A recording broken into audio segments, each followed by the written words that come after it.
Russia, Putin ने क्या किया, जितने विपक्षी नेता थे उनको सबको कैद करके जेल में डाल दिया या मरवा दिया और फिर चुनाव करवाए। 87% वोट मिल गए, 87%। जब विपक्षी नहीं होगा, लड़ने वाले नहीं होंगे, सारे वोट आप ही को मिलेंगे। बांग्लादेश में भी अभी ऐसा हुआ, उसने सारे विपक्षी नेताओं को जेल में डाल दिया और शेख हसीना जीत गई। पाकिस्तान में भी यही हुआ, इमरान खान को जेल में डाल दिया, उसकी पार्टी छीन ली, उसका सिंबल छीन लिया, जीत गए।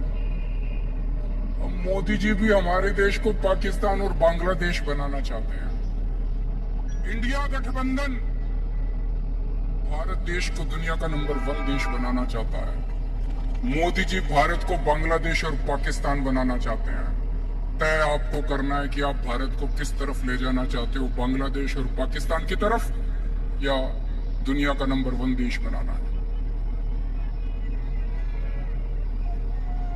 अब यही काम मोदी जी देश में कर रहे हैं, हमारे देश में, कि सारे विपक्ष को खत्म कर दो। उन्होंने मेरे को गिरफ्तार कर लिया, कांग्रेस का अकाउंट फ्रीज कर दिया। चुनाव के एक महीना पहले उन्होंने कांग्रेस का अकाउंट फ्रीज कर दिया। अब हमारा अकाउंट फ्रीज करने जा रहे हैं। सुप्रीम कोर्ट के अंदर इनके वकील ने बोला है केंद्र की आम आदमी पार्टी का अकाउंट फ्रीज करेंगे। शिवसेना के उन्होंने 2 टुकड़े कर दिए, शिवसेना के 2 टुकड़े कर दिए, एनसीपी के 2 टुकड़े कर दिए, स्टालिन के कई मंत्रियों को गिरफ्तार कर लिया, ममता दीदी के कई मंत्रियों को गिरफ्तार कर लिया। सारे विपक्ष को तहस नहस करने के बाद मोदी जी कहते हैं आओ चुनाव लड़ते हैं। ये तो कायर लोग कहते हैं ऐसे। अरे मोदी जी दम में तो आंख में आंख डाल के छाती चौड़ी करके चुनाव की तरह लड़ो ना। सबके अकाउंट फ्रीज कर दिया, सबको जेल में डाल दिया। इस वक्त मोदी जी एक बड़े खतरनाक मिशन पे काम कर रहे हैं, बहुत खतरनाक मिशन है, आपको पता नहीं अंडरग्राउंड चल रहा है। उस मिशन का नाम है 1 नेशन 1 लीडर। इस देश में वो चाहते हैं मोदी जी का एक ही नेता होना चाहिए। उसके लिए वो 2 लेवल पे काम कर रहे हैं। एक लेवल, जितने विपक्ष के नेता हैं एक एक करके सबको जेल में डाल रहे हैं।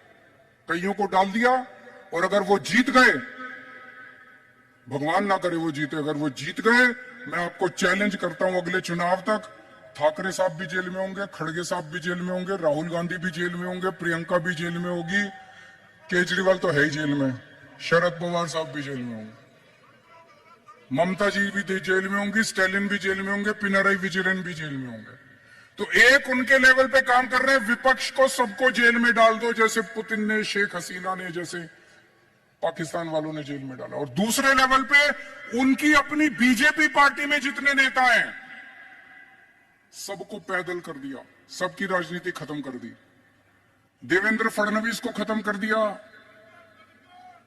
उन्होंने शिवराज सिंह चौहान को खत्म कर दिया, वसुंधरा राजे को खत्म कर दिया, डॉक्टर रमन सिंह को खत्म कर दिया, खट्टर साहब को खत्म